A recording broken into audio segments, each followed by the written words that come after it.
Você acha que a privatização de algumas empresas beneficiou mais do que poderia dar problemas para o Brasil? Veja, quais foram as principais empresas que foram privatizadas? Foi todo o sistema de telecomunicações, foram a Vale do Rio Doce, a Embraer, várias siderúrgicas e a Rede Ferroviária Federal. Bom, elas foram sendo privatizadas desde os anos 80, por uma lei do Congresso. As primeiras que foram privatizadas foram algumas siderúrgicas. Por quê? Porque essas empresas eram privadas e começaram a dar prejuízo. E quando deram muito prejuízo, passaram para o governo e continuaram dando prejuízo. Então, todo mês aumentava a dívida do governo. Ou seja, tinha que aumentar imposto para pagar o prejuízo das siderúrgicas. Bom, então, e o governo não tinha interesse especial em ter siderúrgica. Então foram feitas algumas privatizações ainda no tempo, não me lembro se do presidente Sarney ou Collor, ou anterior ao Itamar ou a mim. Bom, de lá para cá, o que aconteceu? Elas todas cresceram, e umas são de capital nacional, outras não. A mais importante foi privatizada no tempo do presidente Itamar Franco, chamava-se Companhia Siderúrgica Nacional. Hoje ela pertence a um grupo privado nacional. E cresce, dá lucro e paga imposto. Deixou de ser um prejuízo para o Tesouro e passou a ser uma coisa que dá dinheiro para o Tesouro.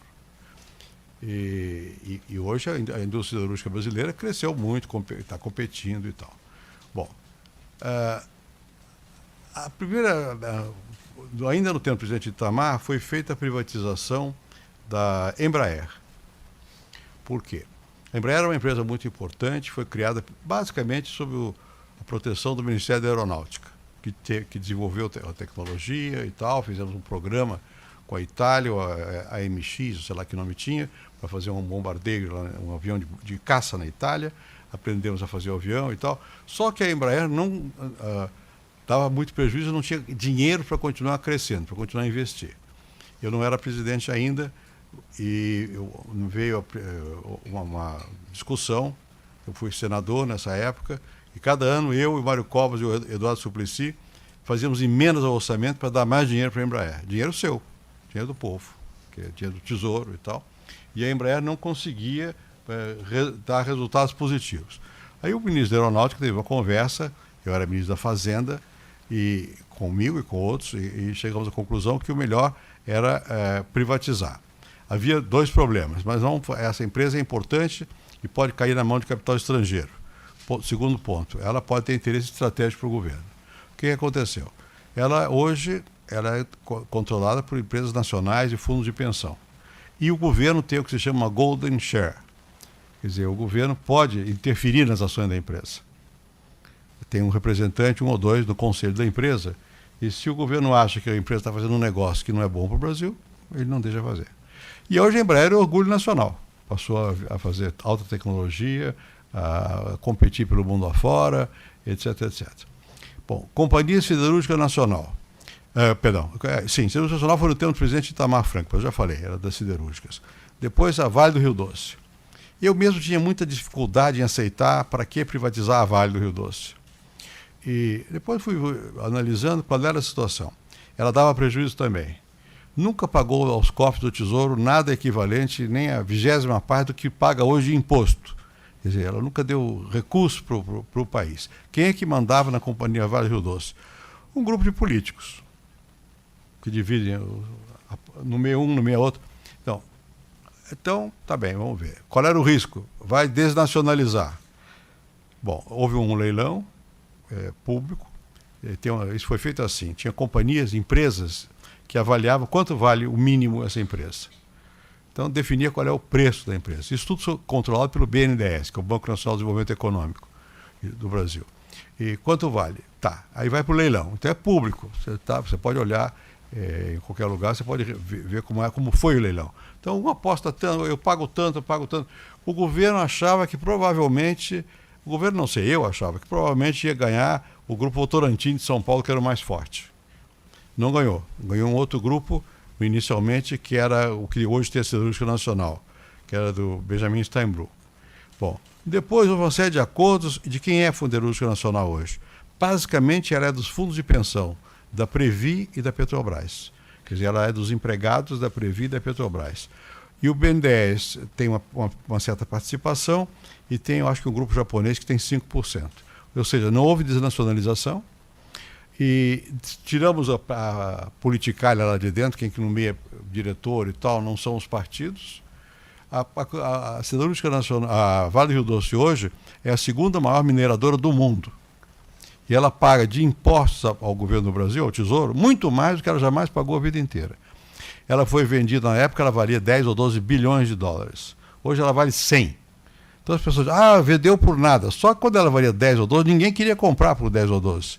Porque não valia naquela época. Passou a valer depois. Então o valor que tem hoje, que não dá para comparar com o que era, porque foi feito graças aos esforços de lá. E esse valor resulta em benefício para o país. Outro setor importante. Um é menos falado, a Rede Ferroviária Nacional. Vocês não se lembram disso, são muito crianças. Mas aquilo era uma dor de cabeça permanente, porque a dívida da Rede Ferroviária Nacional era imensa. Cada mês o governo tinha que botar mais imposto para cobrar, para botar lá, pagar a dívida, não dava lucro, dava prejuízo e não funcionava. Hoje ela pertence a um grupo brasileiro, que é a ALL, se chama, e se expandiu, vai até a Argentina, até Mendonça, e dá lucro, e 20% da carga brasileira é transportada por ferrovia. Pessoas nunca mais, só umas poucas estradas, mas já não era. Bom, e deixou de ser um peso sobre o povo, não cobra imposto. Por fim, a telefonia. A telefonia foi uma coisa muito bem feita no governo ainda do regime militar. A expansão do sistema telefônico brasileiro, fizeram uma coisa chamada Telebrás, com boa tecnologia e tal e coisa. Só que paramos de investir nos anos 80. Então aí começou a haver problemas. Não se conseguia linha telefônica. Aqui não tem gente mais velha para se lembrar disso, mas enfim, você tinha que ter uma empresa, uma pessoa, chamava-se um boy, para ficar olhando o telefone. Você tira o telefone, tira do gancho e fica o boy olhando ali, esperando se dar linha. Oi, deu linha. Aí liga. Era assim. Não é? Bom, e você, para fazer uma linha telefônica, era caríssimo. E você tinha que declarar no seu imposto de renda, porque aquilo era um bem. Custava um dinheirão para obter um telefone. Bom, e não funcionava direito, e eram, mas eu não me lembro quantas eram, mas eu sei que a gente nomeava uns 120 diretores. E eu assisti, porque, enfim, em outras épocas eu não era do presidente, mas eu era senador e assisti, era uma briga entre os partidos. Quem nomeia quem para onde? Eu me lembro de uma briga que eu tive como senador, com um deputado. Ele falou, você quer nomear para quê? Ele queria pela razão óbvia, porque tem interesse, negócio, para ganhar dinheiro. O telefone não dá voto. Eu sabia que não era voto que ele queria. Mas era assim. Então, 125 diretores, os partidos nomeavam, dividiam aquilo tudo lá e nomeavam. Então, a empresa é do povo. Não é do povo, é dos partidos. O povo é uma coisa abstrata, está pagando custo, porque não funciona o telefone e tal. Bom, privatizamos. Foi a mesma coisa. Hoje tem uma grande telefone que é brasileira, que é a Oi, e tem 25% do BNDES, tem uma que é espanhola, que é essa telefônica, e acho que uma é italiana, a TIM. Bom, competem, e porque competem, os preços caíram enormemente, e o número de telefone celular passou de 2 milhões para 200 milhões em 10 anos, sei lá, pouco tempo. Mas ainda, nós não teríamos acesso à internet se nós não tivéssemos feito essa enorme transformação na telefonia. E quando elas foram vendidas, o governo federal, que era o controlador, possuía só 20% do total das ações, porque já no passado essas ações foram distribuídas aí, sabe Deus como, porque cada pessoa que comprava uma linha telefônica comprava ações também, só que o povo não sabia e os mais espertos recompravam as ações e foram guardando essas ações. Então tinha um bloco de ações que não estavam na mão do governo mais. O governo tinha só 20%, tinha o controle com esses 20%, porque por acordo de acionista controlava, e vendeu 20% por mais ou menos quase 30 bilhões de dólares. O que significa que ele tinha que multiplicar por 5, elas teriam valido 150 bilhões de dólares. Hoje não valem isso. Aí foi o oposto da Vale. Na Vale Rio Doce, a valorização nas telefônicas, em termos reais, não valem tanto quanto foram vendidas naquela ocasião. Com uma diferença, que de lá para cá, essas companhias investem mais ou menos 5 a 6 bilhões de dólares por ano para expansão. Então eu acho que o Brasil ganhou. deu um salto grande através disso. Eu não acho que um país deva privatizar tudo. Eu jamais fui favorável a privatizar a Petrobras. O que eu fiz na Petrobras foi outra coisa, foi quebrar o monopólio. Porque monopólio faz com que as pessoas imponham o preço e ninguém tenha controle, nem o próprio governo. E você não tendo que competir, você não tem por que melhorar a sua qualidade. Quando você compete, você começa a melhorar a qualidade. A Petrobras se transformou no que ela é hoje depois da quebra do monopólio. Aí ela virou uma empresa global, que todo mundo se orgulha. Mas esquece de dizer que o grande salto foi depois que quebrou o monopólio. Ela era boa sempre, mas não crescia tanto. Bom, então eu acho mas eu não queria privatizar a Petrobras. Eu queria que houvesse competição com a Petrobras. O Banco do Brasil, acho que sempre foi semipública, desde o início. Todas as empresas estatais brasileiras tinham sempre ação na Bolsa. Elas sempre foram um pouco mistas, desde o tempo do Getúlio. Então, eu acho que a Caixa Econômica, Banco do Brasil, não pode privatizar, não deve privatizar. Poder pode, mas não deve. Segundo, você para privatizar, você tem que evitar que as empresas privadas também fiquem com monopólio. Porque aí não dá certo. Tanto faz se é monopólio público ou privado, o resultado é negativo para o consumidor. Então nós criamos, para controlar as empresas que são privatizadas, as agências reguladoras. A Anatel, a ANEEL, essas agências todas, então elas garantem que o contrato vai ser mantido e eles têm que ver a qualidade do serviço para ver se estão oferecendo. Enfim, isso é o que acontece no mundo moderno todo. No Brasil, na medida que o Brasil se modernizou, a economia se abriu, hoje todo mundo fica feliz, é a 6ª maior economia do mundo, mas é por causa disso. É porque nós criamos as condições para o Brasil se integrar numa corrente aí. Então, eu acho que foi bom. Quem mais? Passa.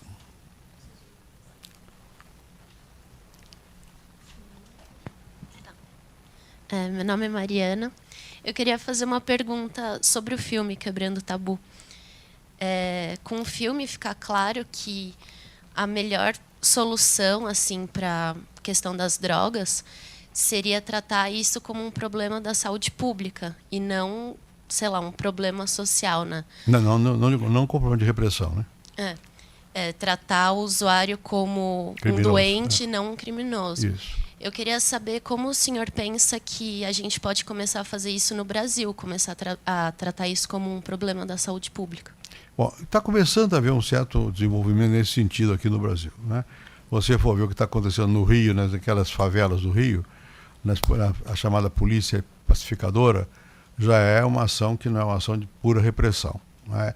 É uma ação para controlar, sobretudo, os bandidos, o armamento, a violência, e ao mesmo tempo eles estão começando a ter programas sociais, incluindo dispensários para tratamento de dependentes. Mesmo aqui na Cracolândia, que eu acho que o início foi bastante tumultuado, em seguida eles começaram a atuar para ter dispensário, não sei o quê. Vai ter que aumentar muito esse tipo de atenção. Mas, sobretudo, para você, o que o filme mostra lá também é o seguinte: o objetivo que até agora prevalece no mundo e que está sancionado, quer dizer, aprovado pelas Nações Unidas, pela ONU, por influência americana, é o que eles chamam de guerra às drogas e chegar ao objetivo de ter consumo zero. Então, tem que radicalizar e prender, e tem que guerra, etc, etc. Ora, isso não tem mostrado resultado. Está vendo o que está acontecendo no México. O exemplo mais gritante é o Afeganistão. Está lá a guerra, está ocupado pelas tropas americanas e outras, e eles continuam sendo os maiores produtores de ópio do mundo. Quer dizer, não resolve. Por quê? Porque se você quiser realmente baixar a produção, você tem que baixar o consumo. E o esforço todo até hoje é feito muito mais para acabar com o tráfico e com a produção, e não com o consumo. Com o cigarro fez o oposto. Com o cigarro se fez campanha para baixar o consumo, e está diminuindo o consumo de cigarro. Então, as drogas fazem mal, todas. Cigarro, maconha, álcool, cocaína, todas fazem mal. Então você não pode glamorizar a droga, você tem que desglamorizar a droga. E tem que dizer o mal que faz e tal. Não adianta também só assustar, porque o mal é variável, depende da pessoa, depende da quantidade de droga que você toma, depende de que tipo de droga. Álcool é a droga mais difundida e muito letal. Não obstante, é legal, né? Agora, é regulada, deveria ser mais regulada. No Brasil deveria ser mais regulada. se você for nos Estados Unidos ou na Europa, nos Estados Unidos, com menos de 21 anos, você não pode tomar droga e ponto. E quem vai tomar, o dono do bar é posto na cadeia e não sei o que e tal. Por quê? Porque o álcool faz mal. A droga é a mesma coisa, você não pode dizer, digamos, liberar. Tem que regular. Né? Agora não adianta dizer, está proibido, e ao mesmo tempo está livre, porque em qualquer esquina você encontra quem vende a droga. E pior, quem vende a droga é quem te induz de passar a droga chamada mais leve, que é a maconha, para mais pesada. Então você tem que quebrar esse elo.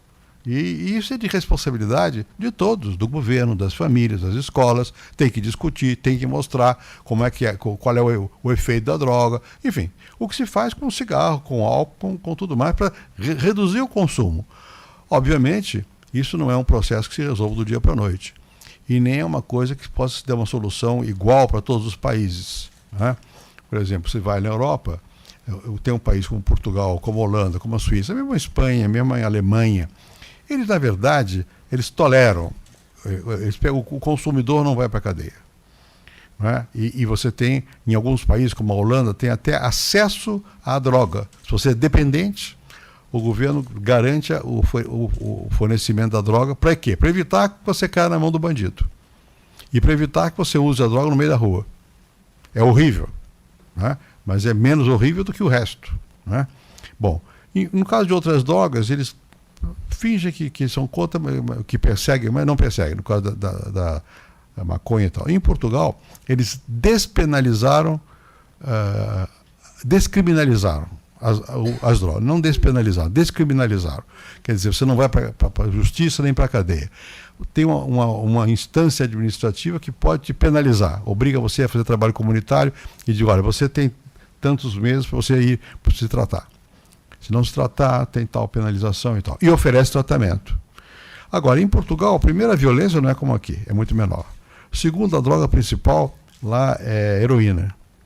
E heroína é diferente da cocaína, que é a principal aqui no Brasil. A cocaína é da agressividade. E a heroína é da moleza. É um pouco como maconha. E segundo, a heroína tem uma outra droga chamada metadona, que não vicia e que substitui. Quer dizer, que o dependente ele passa a tomar metadona. Então, é diferente aqui. Cocaína não tem o que faça isso. E o crack, então, é pior. Porque esse aí, então, não tem solução mesmo. Então, você tem que... Não é um assunto que você pode dizer, resolve dessa maneira. O que não resolve é a violência só.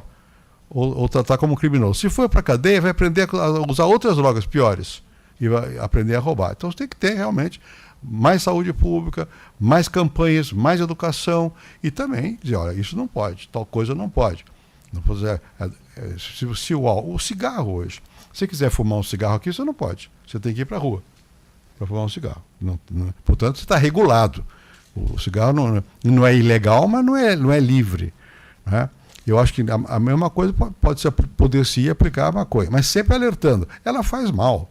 Se você depende de como você toma a maconha. Se você levanta e toma maconha, meu Deus, e passa o dia tomando maconha, você fica lesado. Faz mal. Bom, se você levanta e pede cachaça, tem que ir para o hospital. Se você estiver comendo um leitão e tomar cachaça, é diferente.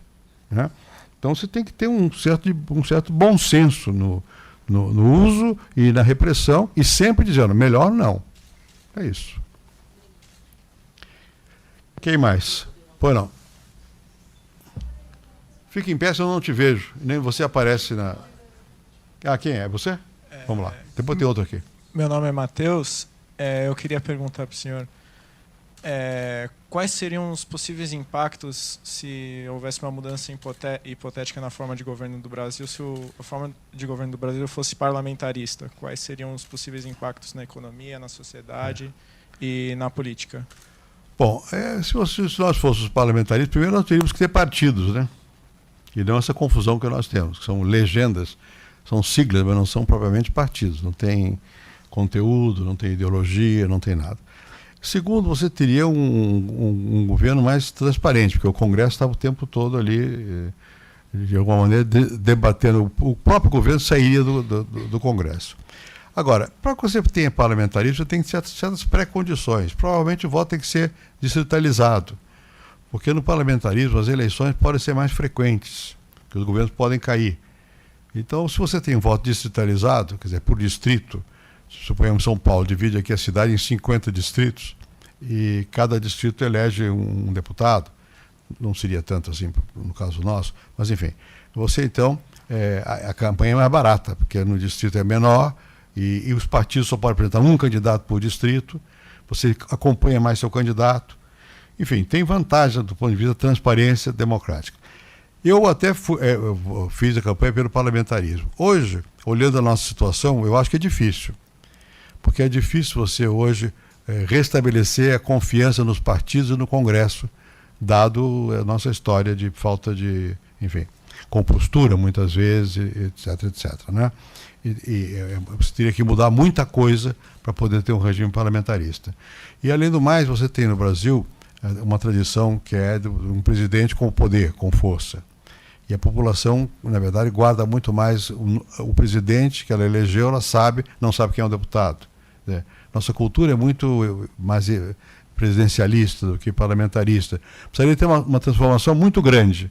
Eu era mais entusiasta no passado do que sou hoje, porque eu vejo muitas dificuldades em a gente poder ter um parlamentarismo que funcione. Geralmente, no sistema parlamentarista, você tem uma tendência também a diminuir o número de partidos. É quase bipartidário, né? Eu, quando não, como na França, faço um semi-parlamentarismo, ou como Portugal, que não é bipartidário, mas na verdade fica caro a coroa, acaba sendo dois lados, né? E o que também tem lá suas vantagens e desvantagens. No nosso caso, nós temos no Congresso atuando 27 partidos, cujos nomes eu duvido que qualquer um de nós saiba, né? Como é que a gente vai pensar em parlamentarismo? É difícil. Quem mais? Ali. Oi, meu nome é Leonardo. Oi. Oi. E, tipo, quando você estava concorrendo à presidência para a Prefeitura de São Paulo em 1985, lhe fizeram uma pergunta se você acreditava em Deus. Foi. E você disse que naquele momento não era apropriada aquela pergunta. E dando uma ideia que a religião e a política não estão juntas, sabe? São coisas separadas, que não pode ter uma harmonia. E recentemente, em um congresso para comemorar o 100º aniversário da Igreja da Assembleia de Deus, cantaram, né, uma música religiosa. E isso gerou muita polêmica, porque falaram, como assim, tipo, em uma coisa de política, sabe? Uma assembleia de política, uma coisa religiosa? Não pode. Sendo que o nosso Estado, pelo menos eu acho que é laico, né? É laico. Isso. E muita gente acaba interpretando que laico é uma coisa ateu, sabe? Mas não é, porque tem a democracia, sabe? E não foi errado o que essa deputada fez. Tá certo, tipo, poder cantar e tudo. E eu queria saber se você acha, tipo, que o nosso Estado é mais pro lado ateu ou mais pro lado laico, sabe? Vamos lá. Primeiro, o que eu respondi foi o seguinte: o que tem que perguntar ao candidato, era candidato a prefeito, não é qual é a religião dele, ou se ele acredita em Deus, porque isso é uma questão de foro íntimo. Você tem que perguntar se respeita as religiões, porque é justamente por causa da democracia. Quer dizer, o Estado, ao ser laico, não quer dizer que ele não tenha que respeitar as religiões. Ou que laico não quer dizer ateu, não quer dizer que é contra a religião, quer dizer que separa a esfera da decisão política da esfera da crença religiosa e mantenha o respeito recíproco, né? Claro que depois que eu disse isso, usaram ao contrário, que eu estava dizendo que era ateu, não sei o quê, mas é campanha política. Na verdade, o que eu estava dizendo é isso, que você acabou de dizer. Quer dizer, você tem que sempre perguntar, não é qual é a religião da pessoa, para ser político. O que é que você faz na política? Você vai perseguir? Vai ser unilateral? Quando o Estado não é laico, quando o Estado tem uma religião, ele, na verdade, está tomando partido contra outras religiões. E, portanto, isso dificulta, não pode haver democracia assim, né? Veja a questão lá das famosas discussões lá nos Estados Islâmicos, é essa, no fundo, né? Qual é a lei que vai prevalecer? A da Sharia, que é religiosa, e os outros que não são religiosos, como é que ficam, né? No caso nosso, o nosso Estado se proclama como um Estado laico, né? E desde sempre, mas a República, porque isso ficou já mais caracterizado. Mesmo na monarquia houve briga com a Santa Sé, por causa de quem nomeava os padres, não sei o quê. Mas na República ficou claro que o Estado é laico. Agora, e daí isso dá discussões. Eu fui da Assembleia Nacional Constituinte, fui senador constituinte. E tinha que fazer lá, certas épocas que eu tinha que fazer o regulamento de funcionamento, não sei o quê. E uma questão que se colocava é a seguinte: lá tem uma imagem do Cristo. Bom, e aí os pessoal, justamente da Assembleia de Deus, ou outros protestantes, ou mesmo pentecostalistas, levantaram a questão: se é assim, por que não tem uma Bíblia? Bom, e a minha opinião foi que devia ter a Bíblia também. Porque já que tem a imagem, pode ter a Bíblia também. É claro que tem que ter limite para isso, senão você vai ter um panteão de religiões. Não é? Mas eu acho que você não pode simbolizar que o Estado é só de uma religião. É melhor dizer que ele é plural. Minha opinião é essa. Eu acho que tem que respeitar o pluralismo religioso. É isso. Mas você acha que é mais pro lado ateu? Não, eu não acho que o Estado aqui seja ateu, não. Nem que, não é. Não é. Quer dizer, a população não tem religiosidade. Como é que pode ser o Estado? Não pode. A população é religiosa. É de muitas religiões, mas é religiosa. O número dos não religiosos é minoritário. Então você tem que respeitar isso. O Estado não pode tomar a bandeira seria de um sector, do ateísmo. Não pode.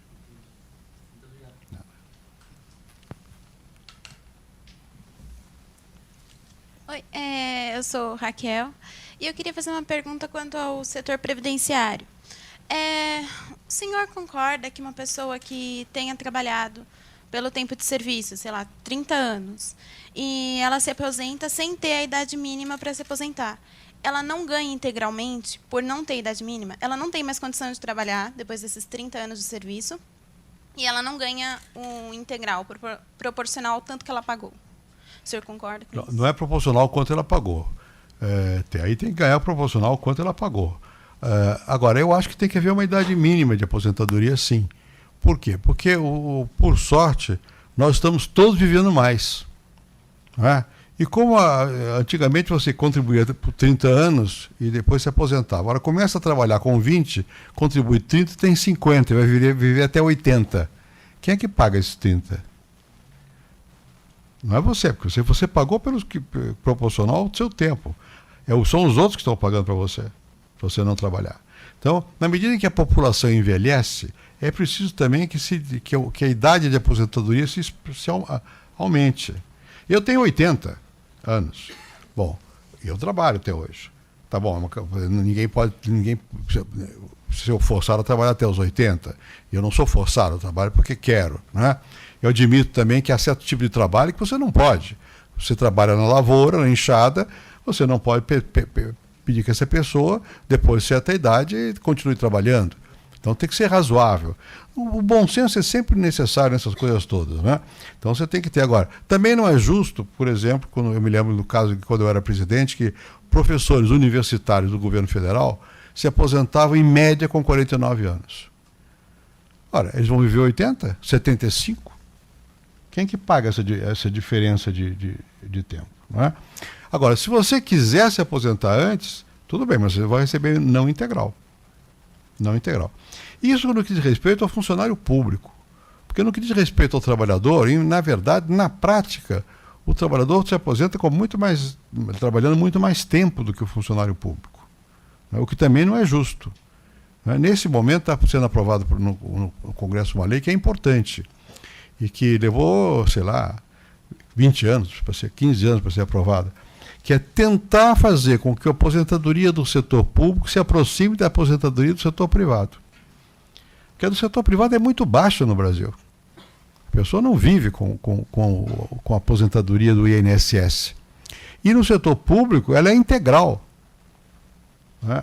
E então você tem gente que se aposenta com 25 mil. Quer dizer, não pode. Tem que haver, agora tem uma lei que diz, olha, o governo vai garantir para você que é funcionário daqui por diante, que entrar, um certo mínimo. Se você quiser se aposentar com mais, você vai ter que fazer uma capitalização, um fundo próprio, para poder se aposentar com mais. eu acho que é razoável. Desde que seja um mínimo também que dê para o sujeito sobreviver. Né? Todo o problema vem do seguinte, o que eu já mencionei aqui, do desequilíbrio demográfico. Por quê? Como você, ou melhor, do melhor da situação, do envelhecimento da população. Na medida que a população passa a viver mais tempo, e você tem que acompanhar, tem que estar. Significa também que cada pessoa está com forma física melhor. Então tem que se aposentar um pouco mais tarde. Né? O nosso sistema de aposentadoria, ele supõe o que se chama uma solidariedade intergeneracional. Ou seja, os que estão trabalhando hoje pagam para sustentar o que trabalharam no passado. Bom, é assim que se faz. Enquanto você tem uma população jovem, isso funciona. Quando você tem uma população que envelhece mais depressa, quando a proporção de velhos aumenta em comparação com a proporção de adultos, aí complica muito, que é o caso da Europa. Porque são os adultos que produzem, e o número de velhos não. Então você tem que ajustar o seu sistema de aposentadorias a esses fatos demográficos. É isso que eu acho na questão. Então eu acho que se você é necessário aumentar a idade mínima de aposentadoria. Nós temos no Brasil a sensação de que trabalhar é castigo. Porque foi castigo, escravidão. Então vem do passado, o trabalho é castigo, o trabalho é porque é obrigado a trabalhar. Nós não definimos o trabalho como modo de viver, como lazer, como oportunidade. Para nós é castigo. Então o ideal é aposentar. Se me permite, eu vou contar um pequeno fato para ilustrar isso. Eu era professor da Universidade de São Paulo, eu era o que se chama professor catedrático, o máximo, full professor. Eu tinha 37 anos. Eu tinha sido fora do Brasil, estive no exílio, voltei, ganhei a cátedra, chamava-se assim. Aí deram um segundo golpe aqui no Brasil e me aposentaram compulsoriamente, os militares. Bom, com 37 anos. Aí eu tinha que receber minha pensão, proporcional ao tempo de serviço que eu tinha trabalhado, porque não era tanto assim. Então eu fui lá receber meu cheque na reitoria da universidade pela primeira vez. A senhora que estava lá, ele já morreu. Eu disse, não morri não, estou aqui. Não, mas já morreu. Era um outro que ela confundiu e tal. Não, sou eu. Tá bom. Aí ele olhou para mim, eu era 37 anos, e ganhava como... Ela disse, puxa, como é que conseguiu isso? Quer dizer, para ela era uma maravilha você ter 37 anos e estar aposentado. Para mim era castigo. Fui forçado a sair do trabalho. Mas a ideia brasileira, tradicional, é que o bom é parar. Quando as pessoas param, enlouquecem, querem fazer alguma coisa. Né? Por que tem essa ideia de que é bom parar? Porque primeiro sempre foi mal o castigo, segundo é mal remunerado, terceiro é um trabalho que em geral não dá satisfação às pessoas. Né? Então eu entendo que as pessoas queiram se aposentar por essas razões e pela cultura, mas o bom mesmo não é aposentar. O bom mesmo é trabalhar em boas condições e conseguir ganhar razoavelmente. É claro que é difícil para todos, mas o ideal deve ser esse, não o ideal de eu vou me aposentar. Toda bom, eu vejo as pessoas ficam contando o tempo para aposentadoria. Depois se aposentam, se desesperam. E em parte se aposentam, e aí a gente tem que entender também sociologicamente, porque querem ganhar mais. E ganham pouco. Né? Então não é para não trabalhar, é para ganhar mais. Eu entendo isso. Agora está errado, melhor é tentar aumentar a produtividade, ganhar mais, vai levar algum tempo para acertar. Mas nesse meio tempo a gente tem que olhar com atenção e tem que dizer, olha, é melhor trabalhar um pouco mais para poder ganhar uma aposentadoria integral do que você parar de trabalhar, porque o povo vai ter que pagar a sua aposentadoria, vai ter que aumentar imposto. E se você olhar as contas públicas, o déficit da Previdência Social é enorme. O que quer dizer isso? Quer dizer que o custo da aposentadoria é pago por todos os que estão trabalhando, porque vem o imposto, cobra de todo mundo e cobra o déficit. As pessoas não percebem, mas é isso. Então, uns estão pagando pelo não trabalho de outros. Então tem que ter um certo equilíbrio. Tá? Quem mais?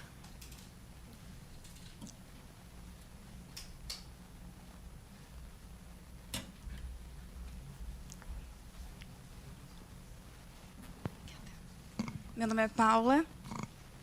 O senhor acha que se o voto fosse facultativo, haveria maior responsabilidade por parte de quem vota? É isso. Olha, no passado eu pensava ao contrário, eu achava que era melhor que o voto fosse obrigatório, porque senão você ia ter um controle maior ainda por parte das elites sobre a população, porque a maioria não votaria. Hoje eu acho que a população já tem muito mais informação, mais conhecimento e não precisaria ser obrigatório. Agora, veja, no caso nosso do Brasil, o voto é obrigatório, mas se você não votar não acontece nada.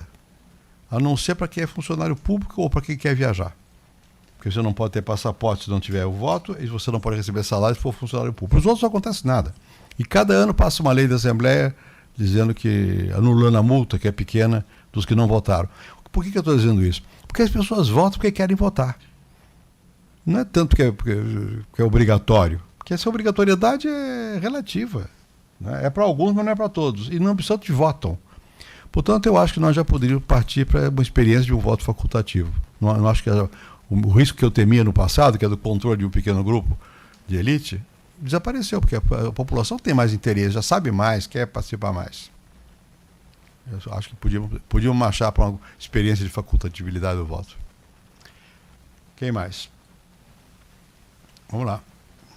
Eu gostaria de saber se no processo de privatização da rede ferroviária houve muita pressão do setor rodoviário, porque com a privatização, grande parte da malha que já estava sucateada deixaria de funcionar e passaria para o setor rodoviário, que sempre recebeu maiores investimentos. Eu não me recordo que tivesse havido pressão, não.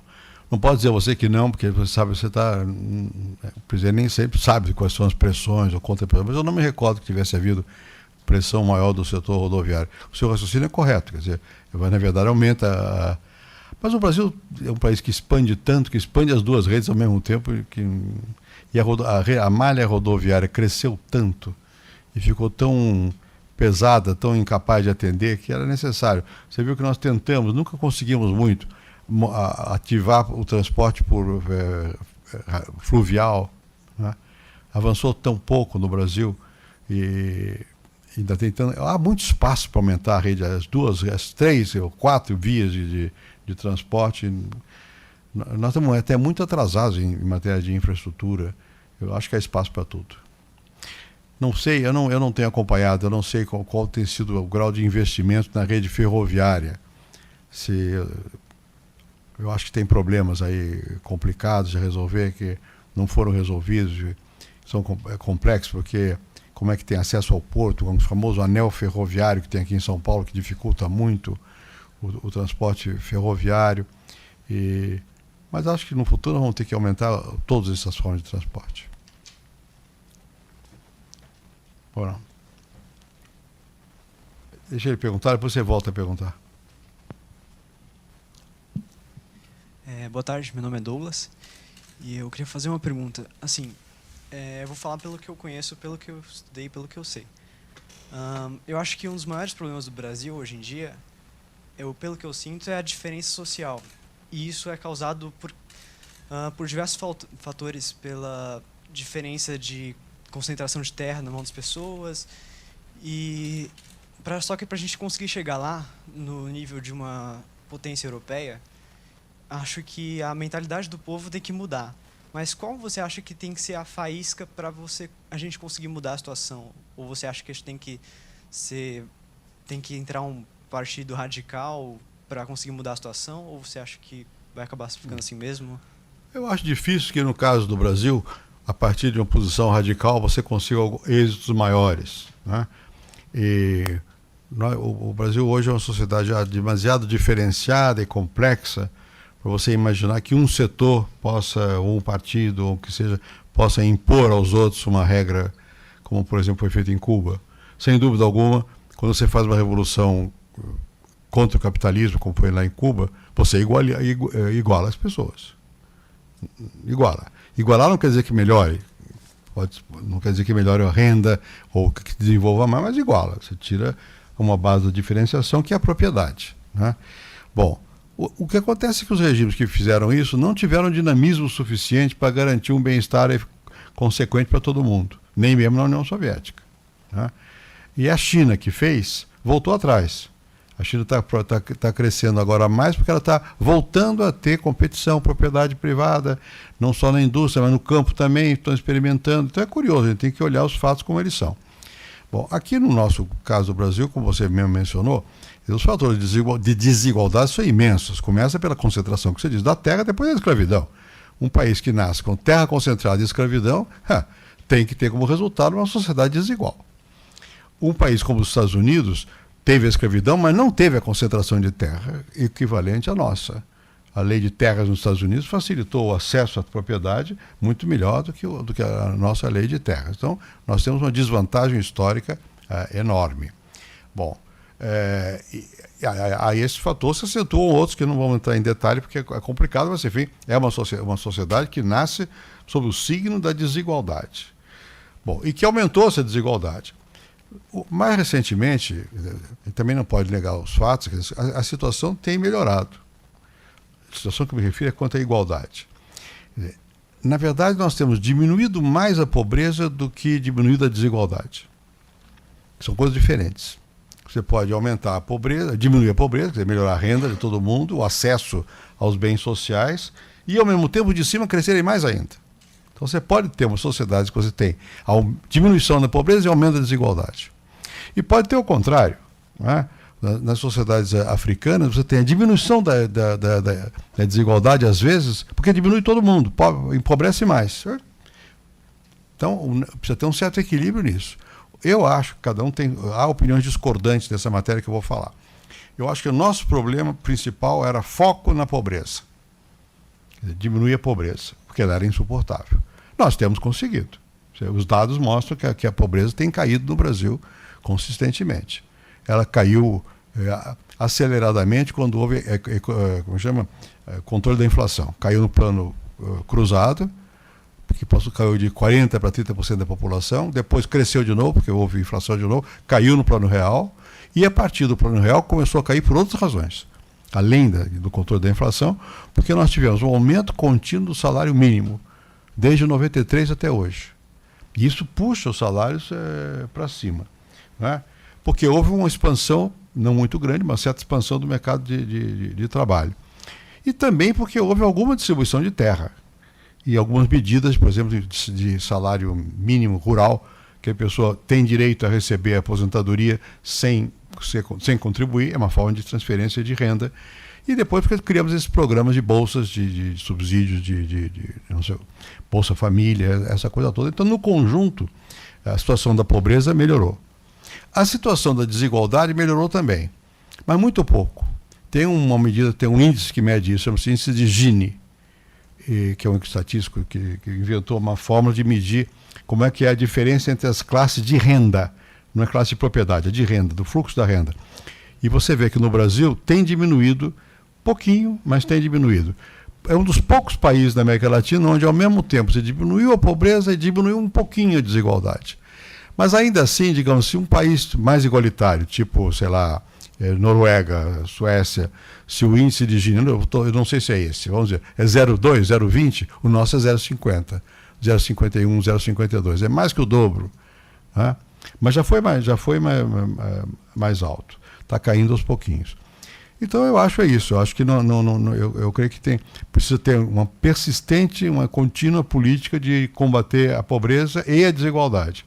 No caso da desigualdade, da pobreza também, mas a desigualdade mais fortemente, a questão é de você dar acesso aqui à saúde, à educação, aos bens públicos, né? Não é só a renda. Você tem que dar acesso aos bens públicos. E não é fácil, mas, por exemplo, nós conseguimos universalizar o acesso à escola fundamental. Hoje você tem, o que a gente chama de universalizar, 97%, 98% das crianças em idade de estar na escola estão na escola. Nunca chega a 100%, em nenhum lugar, pouquíssimos lugares do mundo, se é aqui em algum. Mas estamos nos aproximando, não era assim, mas já é um certo acesso.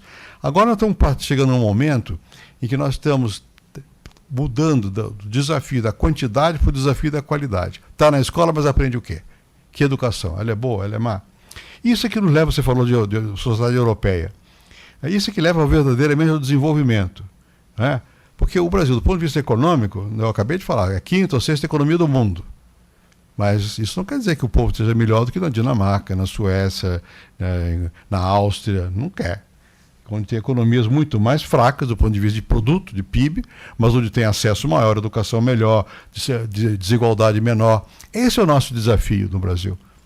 Infelizmente, nós estamos com a cabeça quantitativa. Só se vê, o PIB cresceu, não cresceu, o mercado subiu, não subiu, e não se vê. Se vê um pouco o índice social, tem chama IDH, Índice de Desenvolvimento Humano, é um índice que a ONU criou para medir isso. Você pode medir um pouco por aí. Agora estão criando um outro índice, pode parecer brincadeira, mas não é. no Butão, o rei do Butão, chamou lá os economistas para criar um índice de felicidade. Índice de felicidade bruta, em vez de vir de crescimento, o PIB, o PIB da felicidade. Bom, vai ter que traduzir felicidade em alguma coisa mais objetiva do que felicidade. Mas deve ser isso, quer dizer, acesso à saúde, acesso à educação, bem-estar, não sei o quê. Enfim, esses são os nossos problemas daqui para frente. Mas antes não era esse o nosso problema, era a escassez. Digamos, até 1950, o desafio era dar acesso, era escassez. E continuou sendo. A educação fundamental só teve acesso no meu governo. Foi ontem, para mim, né? Custou muito tempo poder dar acesso à escola pública. A qualidade continua o problema. Qual é a qualidade? Mas mesmo assim, eu não acho que devamos ter uma situação pessimista com relação ao Brasil, que já foi muito pior, está melhorando. O que não quer dizer que cruze os braços que vai sozinho. Não vai. Tem que continuar tendo aí campanhas de luta e tal. Você. Meu nome é Felipe Brasil. Eu queria... quando o Léo perguntou negócio sobre religião e tal, me lembrou que teve muitas polêmicas sobre político que era religioso, e muitas vezes eles usam disso para se candidatar e etc, né? E eu queria saber, apesar de ter campanhas que a igreja seria contra, que governo, a lei tipo aprovaria ou não o aborto, por exemplo, que seria algo contra, que a igreja vai contra, faz alguma diferença quando visando que muitos dos políticos são cristãos e tem essa... Faz diferença, sim. Porque sempre tem algumas decisões no Congresso que são influenciadas por as posições confessionais, religiosas, né? Eu acho que você já tocou num tema que é um dos mais delicados. Ninguém pode ser favorável ao aborto. O aborto pode acontecer por alguma circunstância ou por uma necessidade. Agora, como é que você pode ser... Não pode. Eu acho que é uma coisa violenta você imaginar defesa do aborto. Meu Deus, defesa de matar? Não. Agora, o que está sendo discutido hoje, lá no Supremo Tribunal Federal, nesses dias, é uma coisa diferente. No caso de você ter uma gravidez cujo feto já tenha demonstrado que ele não tem deficiência irrecuperável do cérebro, se pode interromper a gravidez ou não. É isso que está sendo discutido lá. Não é se você, em tese, favorável ao aborto, ou não é em tese, porque eu acho que não cabe a discussão. Como é que você pode dizer em tese é favorável?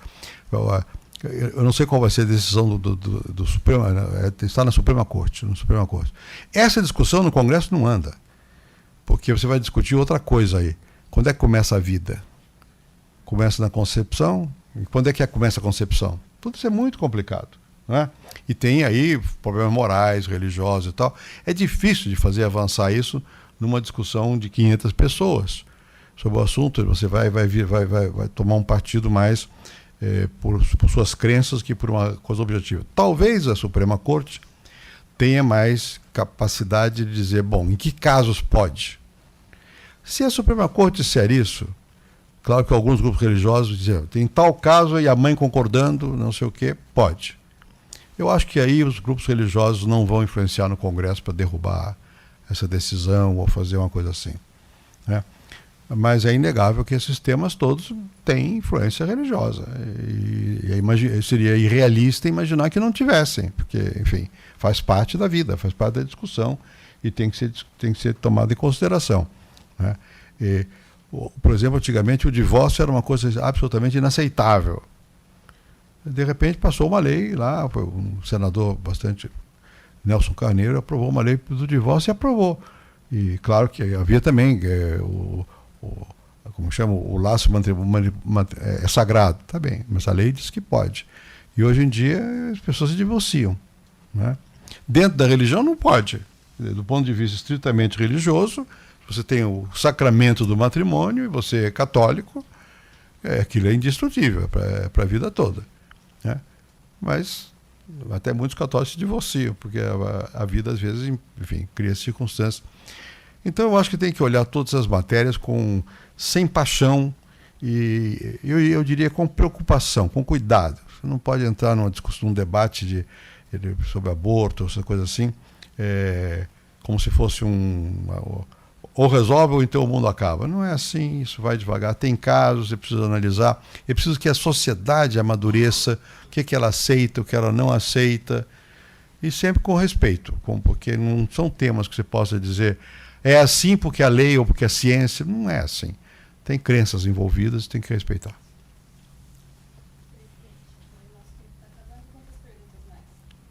Umas 2, 3. 1, 2, então já tem aqui. Só mais uma depois delas 2. Senão eu não posso me aposentar. Meu nome é Elisa e o senhor falou da educação, né? Tem acesso, mas não tem qualidade. Eu queria saber se o senhor acha que talvez se privatizasse as universidades e os fizessem verba que é utilizada nelas na educação, se tem mais qualidade, o senhor acha que resolveria? Não, eu não acho que se deva privatizar as universidades públicas. Eu acho que deve ter um pouco mais de critério na criação de universidades, para que elas sejam de boa qualidade, para que não se desperdice o dinheiro público e não se criem universidades que acabam sendo cabide de emprego, né? Tem que usar melhor o dinheiro público, mas eu acho que os países precisam ter um setor público de educação. Como eu sou bastante democrata em toda a minha visão, eu acho que qualquer coisa que seja só público ou só privado não vai funcionar. Tem que ter privado e tem que ter público. E cada um vai atender a setores diferentes da sociedade, tem regras diferentes, tem que dar liberdade às famílias para escolher. Tem família que quer estudar numa escola religiosa, pois que vá. Não, por que impedir? Pois que vá. Tem outros que não, quero dar um ensino que seja laico desde o início. Tem outros que é uma questão de recursos, tem outros que não se importam, é qualidade só. Enfim, é uma variabilidade muito grande. Eu não acho que se resolva a questão da qualidade da educação privatizando. Não acho isso. Acho que o que acontece no Brasil? A escola primária no Brasil ela é 98%, 99% pública. Quer dizer, a frequência, a matrícula, 98% é pública. A secundária divide. Já começa a ter a escola privada como uma escola que é competitiva e as famílias vão para a escola privada. Existem públicas, mas quando você chega na universidade, geralmente as melhores são as públicas. E as pessoas que passaram pela escola privada vão mais diretamente à escola pública na universidade porque tem maior treinamento. E aí tem uma certa injustiça, porque o acesso da escola pública passa a ser maior para o setor privado, porque o setor privado está melhor treinado. Então, para isso tem que ter bolsas, tem que ter treinamento e tal. Mas eu sou favorável que haja pluralidade de forma de educação. Você... Meu nome é Isadora. A minha pergunta é em relação à aprovação de projetos no Congresso, porque a gente vê hoje em dia muita dificuldade em aprovar a lei da Copa, por exemplo, da presidente Dilma. E eu queria saber se essa dificuldade que tem, essa coisa de que vai para presidente e volta, e vai e volta, assim, essa questão, se é uma questão, um problema estrutural do próprio governo brasileiro, ou se é uma questão natural, se realmente precisa dessa discussão, desse processo em todo. Bom, eu não conheço parlamento que aprove depressa as coisas. Não é da natureza da atividade parlamentar ir depressa. Por quê? Porque são muitos. E tem pontos de vista variados, né? Ele representa vários setores, então tem que haver uma composição. Isso pode ser mais depressa ou mais devagar, mas geralmente os parlamentos tomam tempo. Por outro lado, como o mundo hoje é mais dinâmico, se os governos não têm algum mecanismo de acelerar, também não funcionam, né? Aqui tem mecanismo de acelerar. Quando o presidente precisa com urgência, ele tem chama-se medida provisória. O presidente faz um decreto, uma lei, que vale até que o parlamento diga sim ou não. E o parlamento só vai dizer sim ou não muito tempo depois, tem regras e tal, mas aquilo funciona desde o momento que o presidente assinou. Então nós temos mecanismos de acelerar quando é necessário. Se usa até, talvez, com mais largueza esse mecanismo do que era conveniente. Porque os parlamentos não julgam se a medida que o presidente baixou realmente é necessária e é urgente. Não. Agora vão ter que julgar porque o Supremo Tribunal obrigou a julgar. Até agora não julgava. Então o presidente tem muita força no Brasil. Bom, então, mas muitas matérias o próprio presidente não quer fazer isso, porque ele não quer assumir a responsabilidade. Então ele depende do parlamento. Como é que o parlamento funciona? No nosso, cada um tem lá suas regras, suas dificuldades.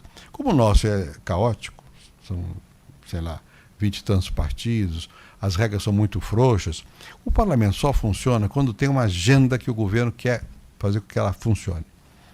Ele precisa da liderança do governo. O governo está empenhado em fazer alguma coisa. Quando o governo não está empenhado, o parlamento não funciona. O parlamento vai para cá, vai para lá e fica exigindo coisas, ou cria dificuldades, não sei o quê. Quando o governo está empenhado, o governo, de alguma maneira, fala com a opinião pública, para formar a opinião pública, o parlamento reagir à opinião pública. Vou dar um exemplo que vocês levantaram aqui. Como é que faz a privatização? Como é que quebra o monopólio do petróleo? Não é fácil. Quer dizer, eu tive que me empenhar junto à opinião pública para ganhar a opinião pública, poder o parlamento aprovar. Mas eu estava empenhado. E na hora do voto eu estava o tempo todo em cima. Em outras circunstâncias, por exemplo, o presidente Lula, ele, como teve um vento favorável da economia, e também para outras razões do modo de funcionar dele, ele não demandava mudanças grandes no parlamento. Não precisava. Ele pode fazer medida provisória, mas ele não estava empenhado, não fez reforma da Constituição, nenhuma. Então o parlamento não funciona, porque o governo está funcionando sem ele, não está precisando dele, né? Agora a presidente Dilma está funcionando mais, querendo usar mais o parlamento. E o parlamento, por sua vez, o que ele faz? O parlamento fica sempre na expectativa de ver quem é que está, qual é a capacidade de liderança do governo. O governo não pode se deixar, vou usar uma palavra forte, chantagear pelo parlamento, né? Tem certos momentos que o governo precisa enfrentar o parlamento. Eu quero essa lei. Se você é contra, vote contra. E confronte a opinião pública. Mas para isso o governo tem que dialogar com a população também. Para o parlamento. Bom, então é sempre assim: o parlamento fica testando para ver se ele pode fazer o que quer, ou se a rédea do governo está segurando o bridão, está freando, ou está fazendo galopar. É um pouco assim que funciona. É do jogo democrático. Veja lá nos Estados Unidos, o Obama está apanhando para burro do parlamento, né? E olha que ele tem um apoio da opinião pública, mas está apanhando para burro, não consegue passar as leis que quer. Quando passa, vão para o Supremo Tribunal derruba metade. Esse é o jogo da democracia. A democracia não é um regime de resultados rápidos, né? Só que não inventaram outro melhor, porque o outro, os que têm resultado rápido, pode ser um desastre rápido também, né? Toma uma decisão errada e já está tomada. Então, mas a democracia é complicada.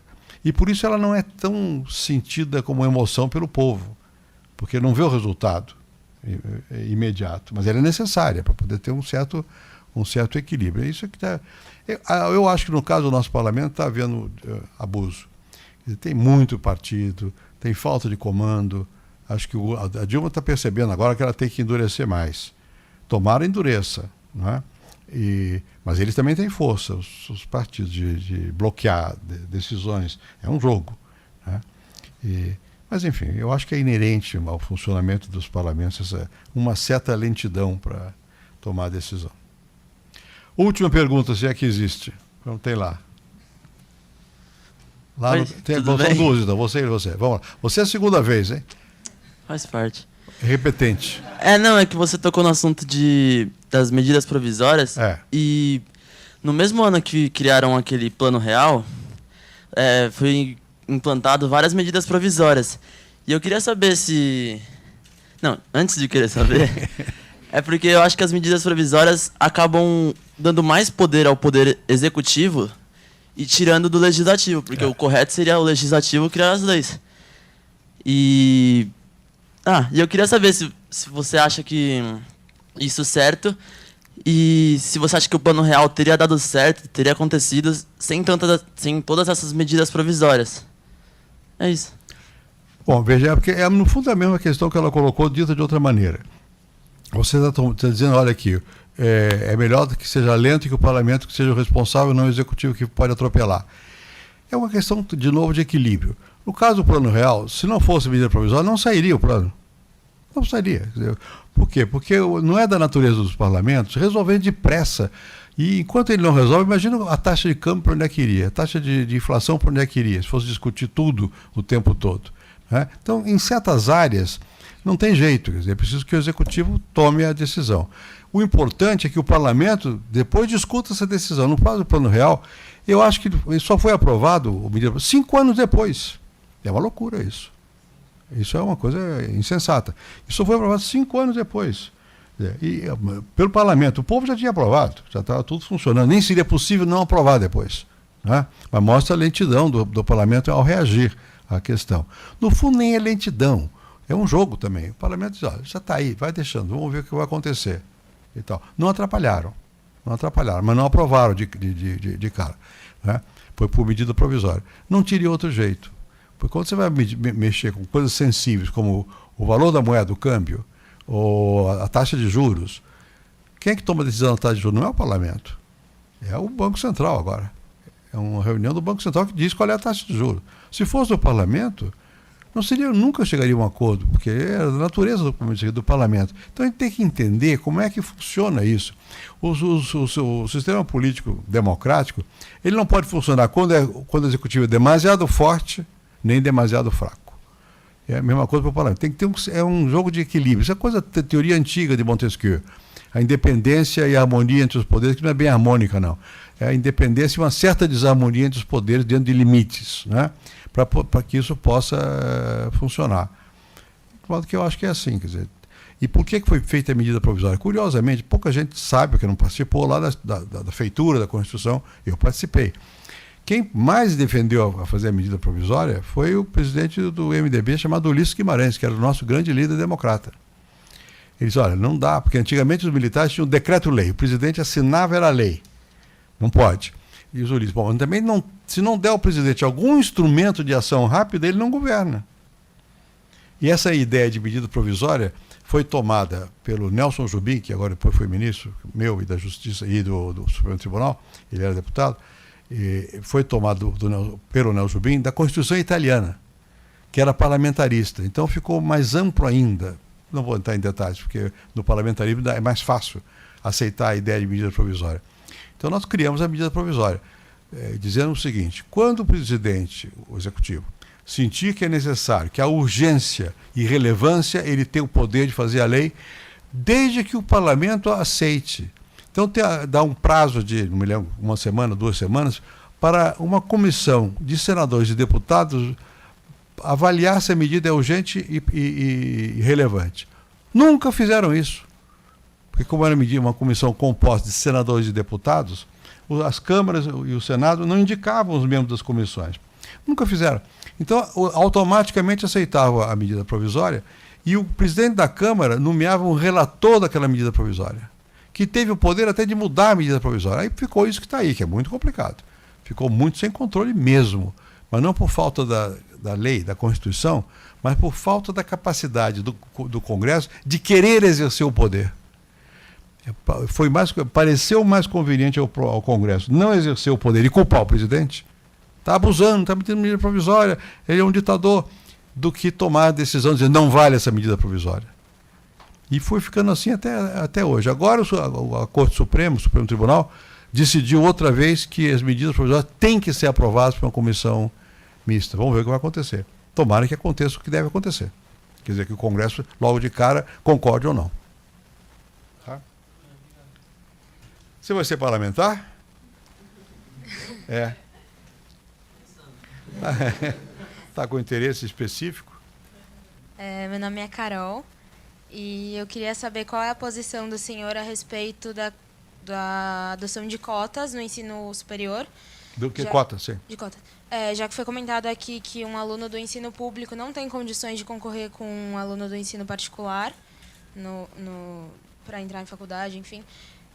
Se isso beneficia o crescimento da população em geral, ou se isso abre mais margem para preconceito, para diferenciação entre as pessoas. Bom, você sabe que o sistema de cotas nos Estados Unidos houve muita experiência, há muita crítica ao sistema de cotas e tudo mais. Eu acho, primeiro, o seguinte: como nós começamos respondendo a pergunta que me foi feita, a nossa sociedade é muito desigual. Então, é natural que o governo, que o país, a sociedade, procure mecanismos de compensação. É natural, porque senão você, pela força das coisas, não vai mudar tudo.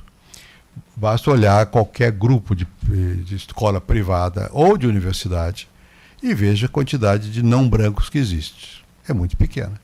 Né? Pela estatística, a população brasileira que se declara não branca é metade. que se declara negro é 8, 9%, mas não branco é metade. Bom, você não tem metade nas universidades não brancos. Você não tem. Você não tem em nenhum setor metade não. Então tem que fazer alguma coisa para melhorar a composição. Você tem várias maneiras de fazer isso. Uma que eu acho que é complicada é você dizer, tem uma cota de raça. Por quê? Porque você está validando o conceito de raça. Né? Que é discutível, que pode dar em racismo. Né? Porque quem que define o que é negro, o que é branco, o que é isso? Nos Estados Unidos, eles têm um negócio lá deles do sangue. Se a avó é negro, ele é negro. No Brasil, não é assim. É a cara. Né? E a autoidentificação. Aqui nós somos muito mais liberais na aceitação da variabilidade de cor, de critério classificatório e tal. Como é que vai classificar se é branco ou se é negro? Se não for pelo sangue não tem como. Bom, então é difícil criar critério. Você pode também indiretamente, no caso da USP, por exemplo, da Universidade de São Paulo, eles têm bolsa para pobre. Olha, se a imensa maioria da população negra é pobre, automaticamente a bolsa para pobre, sem que você use o critério de raça, já dá outra coisa. Você pode criar bolsas para preparar os pobres, né? E eventualmente os negros. Quando eu era presidente, eu criei no Itamaraty, o Itamaraty era escandaloso, porque é a representação do Brasil no exterior. Não tinha ninguém que não fosse, pelo menos branquicela. Ninguém. Você não pode, você tem que ter uma variabilidade maior nisso aqui. Então nós criamos, acho que eram 20 bolsas para autodefinidos como negros, para se qualificarem para fazer o exame. Não é que você entra sem exame. Qualifica, dá a bolsa para qualificar, para evitar o que você está dizendo. Para evitar que depois você entrou porque pela cota e vai ser discriminado pela cota. Dito isso, do que eu vi dos estudos, eu não vi muitos dos estudos que eu vi, na verdade, mesmo quando o sistema tem sido o de raça, entre aspas, porque eu não acredito na validade do conceito, mesmo que seja, o desempenho não é tão diferente entre os que entraram pela cota e os que não entraram pela cota. O que é uma coisa curiosa. Quer dizer, as pessoas se desenvolvem na faculdade. Isso é um argumento a mais para dizer, olha, tem que fazer medida compensatória. Porque essa gente não está entrando, não porque ele não tem capacidade, não está entrando porque foi discriminado. E isso não é justo. Então, eu acho que alguma forma de compensação nós temos que manter, criar e expandir. Com cuidado para não transformar isso em racismo. Tá bom? Agora tá. Para lá, vamos comer. Tchau. Obrigado. Tchau.